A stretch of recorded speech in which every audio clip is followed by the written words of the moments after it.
আসসালামু আলাইকুম প্রিয় বন্ধুরা।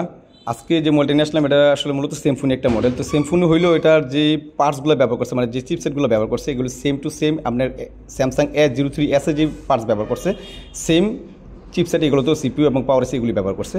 তো এই মোবাইলটা মূলত আই চার্জারে লাগালে আপনার 0.6 রিডিং আসতো, আর পাওয়ার সাপ্লাই যখন প্রেস করতাম তখন 12-13 আটকায় থাকতো। তো এমতো অবস্থায় এই মোবাইলটা আমি কনফার্ম হয়েছি যেটা সিপিইউতে সমস্যা। এই জন্য আমার যে স্টুডেন্ট সাইদ ও এটাকে তুলছে, প্লাস রিভিউ করছে, ক্লিন করছে, আমি বললাম তুমিই লাগাও। হ্যাঁ, তো সে লাগাইতেছে। তো স্টুডেন্টকে আপনি একটু ছাড় দিতে হবে তাদেরকে যদি আপনি রানিং কাজগুলো হাতে না দেন, তাহলে এরা যদি একটা কাজের সফলতা যখন পাবে, যখন ধরেন এই কাজটা কমপ্লিট করার পর সেটা রানিং হয়েছে, তখন তার মধ্যে একটা কাজের উদ্দীপনা আরও বেশি জাগবে। ঠিক আছে, এটাই স্বাভাবিক।